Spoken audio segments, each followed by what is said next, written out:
अगर कोरोना है तो इस देश में कोरोना बैंक से फैला है। अगर कोरोना है तो आप जाके ग्रामीण इलाके के बैंकों का सीन जाके देखो। अगर कोरोना है तो इस देश की चुनावी रैलियों से कोरोना फैला है। अगर कोरोना है तो इस देश में उन घटनाओं से फैली है जहां एक मजलूम मोटरसाइकिल वाले को 25 पुलिस वाले आतंकवादी की तरह घेर के लाठी चार्ज कर रहे होते हैं। वहां पे आपको सोशल डिस्टेंसिंग याद नहीं आती है। अगर कोरोना है तो तुम पुलिस वालों ने फैलाया है। बाराती में जो गए आप देख ही रहे हैं, कहने की कुछ और बात है। जहां पुलिस को पैसा मिल गया वहां पर 100 या 500 लोग चले जाएंगे, जहां पैसा नहीं मिला 200 को मेढक की तरह दौड़ लगवा रहे हैं। इतना खतरनाक है कोरोना कि जब आप एक तरफ बोल रहे हैं कि चीजें कंट्रोल हो रही है, अब बस एक सप्ताह लॉकडाउन करेंगे और चीजें ठीक हो जाएंगी, और दूसरी तरफ आपका सचिव एक सर्कुलर जारी करता है कि मंत्री अपने घर में रहें। हर रोज सुबह से लेकर शाम तक में अगर 4 प्रेस विज्ञप्ति सरकार के देखेंगे आप, तो आपको वो चारों प्रेस विज्ञप्ति जो है एक दूसरे की पोल खोलता हुआ दिखता है। जब एक नायक का जब उदय होता है तो कहते कई लाशों के बाद एक नायक का उदय होता है। तो ये हमारा विचार क्रांतिकारी वाला आ रहा है, तो वो आप समझिए ये लाशों पर खेल होगा। आप देखिएगा कि जब बहुत सारा लाश होगा ना, तो उस पर एक नायक की भूमिका में कोई न कोई आएगा। जनता की नब्ज को आप लोगों ने, आप जो हमारे जो नेता लोग हैं, बड़ा बढ़िया से पकड़ लिया है। मेरा सेंस ये है कि इसमें बहुत ज्यादा दोषी नेता नहीं है इस मामले में। इस मामले में वो जनता है जो हो सकती है कि 2 साल के बाद जब बिहार में या भारत में चुनाव होगी तो फिर वो इन चीजों को भूल जाएंगे। फिर वो अपनी अपनी जाति, अपने अपने धर्म, अपने अपने खोली में घुस के फिर अपने अपने नेताओं को वोट देंगे। अभी वो रो रहे हैं क्योंकि उनके घर में कोई त्रासदी हो गई है। अभी वो रो रहे हैं इसलिए कि उनकी भूखमरी है। अभी भारतवर्ष की 135 करोड़ जनता में से 80% लोग भूखमरी के शिकार होने वाले हैं। अगर 2-4-6 महीना ये चला गया, वो बड़ा अजीब टाइप का, कहीं ऐसा ना हो कि हम युगांडा और सोमालिया के रूप में तब्दील हो जाए। अभी मानवाधिकार है, क्या किसी के खिलाफ आपने देखा कि मानवाधिकार ने नोटिस भेजा हो पुलिस के को कि आपने ऐसा क्यों किया? अब ठेला पर मजदूर लेके जा रहे हैं, उनके आप सामान को नाला में फेंक देते हैं सब्जी का। क्या ये जस्टिफिएबल है? उस गरीब के बारे में ठीक है वो गलत किया, इलिटरेट है, लेकिन इस पर वो संज्ञान लेने वाले कहाँ है? गरीब को तो अज्ञानता है, लेकिन आप ज्ञानी होकर घर में क्यों बैठे हुए हैं? 2 ही तरह के लोग समर्थन में आएंगे। एक जिनकी सरकार के प्रति बहुत असीम भक्ति होगी, और दूसरा या तो वो दहशत में जी रहा होगा। और ये दहशत किसका क्रिएट किया हुआ है? अच्छे खासे पढ़े लिखे लोग, समझदार लोग भी दहशत में आ गए। उससे तो अच्छे हैं गांव के वो लोग जो पिछले साल से लेके आज तक अपने खेतों में, अपनी सड़कों पे, अपने गांव में, अपने अंदर गांव मतलब ये चौक चौराहा नहीं, एक गांव, एक भारत की ग्रामीण की गांव की जो संस्कृति होती है ना, वो अंदर की गलियों में होती है, उपगलियों में। तो वो जो उनके लाइफ में कभी कोई परिवर्तन नहीं आया, ना कोई पुलिस झांकने जाती है, ना कुछ भी नहीं जाता है। लोगों के दलान, दरवाजे, जो भी समझ रहे हो आप, वो सारी चीज़ें उसी तरीके से गुलजार हैं। उनको वो लेयर वेयर की जरूरत नहीं पड़ी। उनके बच्चे खेतों में भी खेल रहे हैं, साथ में बच्चे आपस में भी गुथे हुए हैं। लोग शादी ब्याह कर रहे हैं, लोग नानी घर जा रहे हैं, लोग सब कुछ कर रहे हैं। कोरोना कोरोना और कोरोना, हो सकता है सुन सुनकर आपके कान जो हैं वो थक गए होंगे, लेकिन बात करना इसलिए ज़रूरी है क्योंकि सब इस समस्या पे बात कर रहे हैं। लेकिन निदान कैसे होगा, इस पर बात करना भी उतना ही ज़रूरी है। बिहार में 25 मई तक का लॉकडाउन का अनाउंस किया गया था और आज फिर मुख्यमंत्री नीतीश कुमार ने इसको एक्सटेंड करके 1 जून तक कर दिया है। आखिर इस बेरोज़गारी के बीच, भूखमरी के बीच कब तक ये लॉकडाउन बढ़ता रहेगा और ये समस्या कितना ज़्यादा और दिन लोगों को झेलना पड़ेगा, इन सब मुद्दों पर बात करने के लिए हमारे साथ विजय रंजन सर है, और साथ ही आज हमारे साथ एडवोकेट शिवानंदन भारती भी मौजूद हैं जो कि पटना हाई कोर्ट के वकील हैं। इन दोनों से बात करेंगे इस मुद्दे पर। सबसे पहले सर हम आपसे बात करना चाहेंगे, बहुत सारे मुद्दे आप सुन रहे हैं और देख रहे हैं, जो अभी डिसीज़न लिया गया फिर से एक हफ्ते का एक्सटेंड करने का लॉकडाउन, किस तरह से देखते हैं? और बिहार में जो इतना समस्या डॉक्टर्स झेल रहे हैं, टीचर्स झेल रहे हैं, आम जनता झेल रही है, कब तक ये लॉकडाउन बढ़ता रहेगा? यूँ देखिए, जहाँ तक मेरा पेशा है वकालत का जी, तो ये समाज में हमेशा एक दिशा देने का काम किया है। आज़ादी की लड़ाई में भी आपने देखा होगा कि नामी जो स्वतंत्रता सेनानी थे, 15-16 जो रिनाउंड, आप जिसको फ्रीडम फाइटर को समझते हैं, उन लोगों ने आज़ादी दिलाई थी, लॉ ग्रेजुएट थे। अभी तादाद वकीलों की बहुत ज़्यादा है, लेकिन बड़े अफसोस के साथ मैं कह रहा हूँ कि इतने वकीलों के बाद भी आज़ादी से बड़ी संघर्ष की लड़ाई अभी चल रही है इस दौर में। तो मैं अपने समाज को भी आपके चैनल के माध्यम से जगाना चाहता हूँ कि ये जो कोरोना का आपने जो कहा कि लॉकडाउन की अवधि बढ़ी, इस एक छोटा सा सेक्टर वकालत को आप देखिए, इसमें बहुत सारे लोग जुड़े हैं। वकील है, वकील के साथ मुंशी होते हैं, कोर्ट में जो है सो टैपिस्ट होते हैं, फोटो कॉपी करने वाले होते हैं। उनकी स्थिति समझिए। मैं कल आपको एक वाकया बताऊं कि हमारे बगल में एक टैपिस्ट था, उसके यहाँ मैंने देखा कि वो अंधेरे रूम में बैठा हुआ था और शीशक के रो रहा था। और मैं जब मिला उससे तो कह रहा है कि मन कर रहा है सर आत्महत्या कर लूँ। मैं ऐन वक्त पे पहुंचा और उससे जो भी संवेदनापूर्वक होता है बात मैंने किया, लेकिन उसके मुंह से निकला कि मैं आत्महत्या कर लूँ। आर्थिक तंगी से लोग जूझ रहे हैं, कोरोना एक बीमारी है, लेकिन इसको जिस तरीके से आप प्रचारित कर रहे हैं ना, लोगों को और आप खौफ पैदा कर रहे हैं। और लॉकडाउन की अवधि आप कह रहे हैं कि ठीक है रेशियो घट गया, जिस टाइम में आपका रेशियो बढ़ रहा था उस टाइम में आप बंगाल के चुनाव में मस्त थे, और आज यदि वो घट रहा है तो फिर लॉकडाउन की अवधि बढ़ा रही है, कैसे जस्टिफाई आप इसको करेंगे?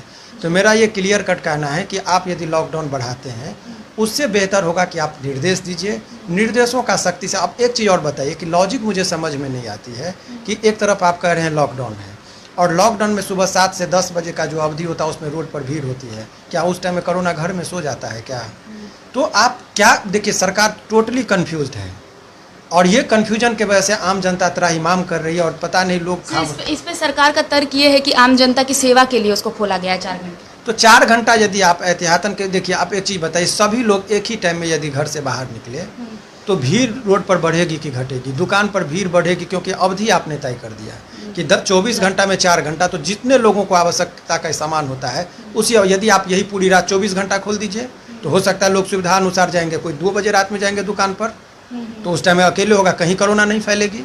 तो ये आप जो लॉजिक गवर्नमेंट दे रही है अपने ही लॉजिक में फंस रही है, और मुझे लग रहा है कि कभी थाली बजाइए, कभी मोमबत्ती जलाइए, माने हर चीज़ करके वो देख रहे हैं, लेकिन क्योंकि ये सरकार के पास कोई ठोस नीति नहीं है और ठोस नीति नहीं रहने की वजह से ये ज़बरदस्ती थोपा हुआ ये कोरोना का जो आप कह रहे हैं लॉकडाउन का, ये है, ये कोरोना लॉकडाउन की ये एक सरकार की बहुत आज जो स्टेटमेंट आया है माननीय मुख्यमंत्री जी का कि चूँकि बिहार में कोरोना का मरीज घट रहा था, इसीलिए हमने कोरोना की अवधि को बढ़ाया, ये गलत तर्क है। यदि आपका भ्रम है कि लॉकडाउन इस वजह से आप माने, इस वजह से नहीं, सीजन था, सभी उस पर रिसर्च कर रहे हैं, हालांकि बहुत कम अवधि में रिसर्च करने में भी 10 साल 12 साल का वक्त होता है, तब आप एक ठोस नीति पर पहुंचते हैं। 2 दिन की अवधि पर आप कोई ठोस नीति पर नहीं पहुंच सकते हैं। तो ये जो कह देना कि ये कोरोना का ग्राफ इसलिए बिहार में घटा कि हमने लॉकडाउन किया, ये गलत। आपने लॉकडाउन किया ही नहीं, केवल गरीबों को आपने मारा है। लॉकडाउन यदि आप किए होते तो 24 घंटा का लॉकडाउन होता तब घटता तो मैं मानता। आपने तो लॉकडाउन में और बीमारी को फैलाया, शादी नहीं रुकी, कितने जगह शादी हुई, कितने जगह बाराती गए, बाराती में जो गए आप देख ही रहे हैं, कहने की कुछ और बात है, जहाँ पुलिस को पैसा मिल गया वहाँ पर 100 या 500 लोग चले जाएंगे, जहाँ पैसा नहीं मिला 200 को मेढक की तरह दौड़ लगवा रहे हैं। तो स्थिति कमोबेश सरकार संवेदनहीन है इस मुद्दे को लेकर। केवल एक डर, आप चूँकि मैं विस्तार से आपने कहा इसीलिए मैं 2 मिनट में ज़्यादा वक्त नहीं लूँगा, लेकिन एक चीज़ आप याद रखिए, हर चीज़ का आपको उदाहरण इतिहास से मिलता है। जब एक दौर था जब सिकंदर हमारे देश पर आक्रमण कर रहा था, तो सिकंदर की सेना बहुत मजबूत थी, तो उस टाइम में चाणक्य ने कहा था कि इसको अंधविश्वास फैलाओ। उसके सेना में रणनीति के तहत यहाँ से लोग जाते, भूत पिचास का डर दिखाता, उसके यहाँ खौफ पैदा होता है, और तब उस अंधविश्वास में वो लोग एक हाइपोथेटिकल एक बात बढ़ाई जाती है उसके सेना के अंदर, और उस अंधविश्वास के कारण सिकंदर की हार होती है। आप समझिए देश में एक अंधविश्वास फैलाया जा रहा है, कोरोना है, मास्क पहनो, घर से मत निकलो। अभी यदि फ्री कर देना तो नेता को लोग घर से खींच के मारेंगे, लेकिन घर से बाहर नहीं निकल रहे हैं आप। 4 आदमी से ज़्यादा 144 लगा हुआ, इकट्ठा नहीं होंगे, पुलिस को पावर है, अरेस्ट कर लेगी इत्यादि। उस दिन का इंतजार कीजिए, खामोश ही सही देश एक बहुत बड़ी क्रांति की ओर बढ़ रही है। सर सेम सवाल आपसे भी रहेगा। नीतीश कुमार ने आज ये तर्क देकर लॉकडाउन को बढ़ाया है कि रिजल्ट अच्छा मिला लॉकडाउन का और केसेस जो है वो कम हुए हैं लॉकडाउन से, इसलिए हम लोग 1 हफ्ता और इसको एक्सटेंड कर रहे हैं। मैंने सुबह भी बताया था जी। कि पहले तो इसके लिए आप हमें 19 मार्च 2020 से लेकर अभी तक का एवरीडे का टेस्टिंग का आंकड़ा दो। कोई नहीं जानता है कि आपके टेस्टिंग के आंकड़े शायद घट गए हों, जिसके एवज में आपके डिटेक्शन का भी आंकड़ा घट गया हो, नंबर 1। नंबर 2, जैसा कि शिवानंदन जी ने बताया कि इन्होंने तो अपनी वकालत अपने हाई कोर्ट या पटना हाई कोर्ट के कैंपस के आधार पे मुंशी या और जुड़े हुए लोग जिनकी रोज़गार और रोजी पे संकट आ गया है। हमारा भी इशू वही है कि क्या आपको पता भी है कि पिछले लॉकडाउन से लेके अब तक के लॉकडाउन में लाखों नहीं करोड़ों लोग भुखमरी और बदहाली का शिकार हो चुके हैं। ग्रामीण सोसाइटीज़ में जहाँ पे केसें दर्ज नहीं हो रही हैं, बाकी मतलब आपने एक ऐसा माहौल बना दिया, कोरोना एक समस्या होगी, कोरोना एकमात्र समस्या नहीं है देश की, लेकिन अभी पूरा देश क्या कर दिया कि कोरोना को एकमात्र समस्या मान के चल दिया। अब उसका रिजल्ट ये हो रहा है कि अगर पुलिस के पास कोई ये केस जा रही है कि मेरे यहाँ चोरी हो गई, बहुत सारे ऐसे लोग हैं जो भूख से बिलख रहे हैं, वो स्किल्ड लोग थे। पिछले साल नीतीश कुमार जी ने बोला था कि हम सर्वे मैपिंग करवा रहे हैं। किसी मीडिया हाउस वाले ने एक क्वेश्चन नहीं पूछा कि वो सर्वे मैपिंग का क्या हुआ, वो स्किल मैपिंग, सॉरी सर्वे मैपिंग, स्किल मैपिंग सर्वे का क्या हुआ, लोगों को रोजगार मिला कि नहीं मिला। बस आप लगे हुए हैं लोगों को खैरात बांटने में, लोगों की मदद करने के नाम पे बंदर बांट में। आप वो चाहे वो MDM की योजना हो, चाहे वो चावल हो, चाहे वो गेहूं हो, चाहे वो 500 रुपया हो, चाहे 1000 रुपया हो। मैंने सुबह भी बताया था कि उन 500, 1000 रुपया और चावलों के नाम पे जो भीड़ इकट्ठा होती है बैंकों से लेके सार्वजनिक बंटवारा वितरण सिस्टम पे, वो सारे, अगर कोरोना है, मैं फिर बोल रहा हूँ, शिवनंदन जी कोरोना को मानते होंगे, शिवनंदन जी की अपनी बात है, लेकिन मैं फिर बोल रहा हूँ, अगर कोरोना है तो कोरोना को फैलने से आपका लॉकडाउन तो नहीं रोक सकता। इन्होंने बिल्कुल सही बोला कि सुबह अगर 24 घंटे के लिए खोल दो, तो आज अभी क्या होता है, सुबह मुझे भी जाना पड़ता है 6:30 बजे ही, अगर मुझे फल अपने से डिसाइड करना है, क्योंकि मेरा आदमी जाता है तो फल बहुत ही गंदा लेके आता है। मैंने बताया था 10 रुपये के फल, हर जगह हर चीज़ मैनिपुलेटेड हो गया, क्योंकि कोई भी चीज़ फ्रेश आपको नहीं मिल रही है। तो मेरे विचार से लॉकडाउन कथमपि विकल्प नहीं है। लॉकडाउन सिर्फ ये है कि जब आपको कुछ समझ में नहीं आता हो तो लोगों को बोल दो घरों में बंद रहो। लेकिन मेरा क्वेश्चन ये नहीं है कि लॉकडाउन से कोरोना भागेगा कि नहीं भागेगा। मेरा क्वेश्चन ये होता है, हमेशा मेरा प्रश्न सिर्फ ये होता है, आखिर कब तक। और बस यही मेरा क्वेश्चन होता है। और इसका निदान के नाम पे सरकार जो बोल रही है कि लॉकडाउन लगा देने से कोरोना के मरीज घट गए, तो लोगों को घर में ही रख दो, लोगों को घर में रोजगार पहुंचा दो। वो तो आप पहुंचा नहीं पाएंगे। वर्क फ्रॉम होम का क्या असर हो रहा है, वो स्टडी फ्रॉम होम, सबसे बड़ी बात, वर्क फ्रॉम होम का क्या असर हो रहा है हमको नहीं पता। लेकिन आज जो भारत देश के करोड़ों बच्चों को, नौनिहालों को, छोटे बच्चे से लेकर बड़े बच्चों को स्टडी फ्रॉम होम करनी पड़ रही है। अरे ऑनलाइन स्टडी नौटंकी है। 100 में 90% बच्चों तक रीच नहीं है, पहुंच नहीं है, वो नेटवर्क का पेच है, ऐप्स के थ्रू नहीं है। कुछ लोग व्हाट्सएप के थ्रू गोल गोल घूम रहे हैं। अच्छे अच्छे कॉलेज, अच्छे अच्छे यूनिवर्सिटीज़ में कहीं कोई ऑनलाइन पढ़ाई वढ़ाई का कोई विकल्प नहीं है। प्रोफेसर्स नाकाम है, प्रोफेसर्स नाकाम है, ऑनलाइन पढ़ाने में समर्थ नहीं है।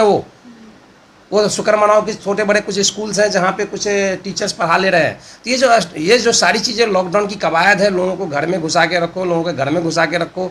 आप प्रोटेस्ट रोक देते हैं, लोगों के पास कोई इलाज नहीं है, आप धारा 144 लागू कर देते हैं। सड़कों पे आप गाहे बेगाहे लोगों को पीट दे रहे हैं। क्या छत्तीसगढ़, क्या त्रिपुरा, क्या पटना, क्या दरभंगा, ये अधिकार किसने दिया इनको? अलावा जो भी लोग सड़क पे निकलते हैं उनकी हालात ये नहीं है कि वो 200-400 रुपया खर्च करके तेल जला के रोड पे मटर गश्ती करने जाए। वो कहीं ना कहीं बेचारा पेट का मारा है, या तो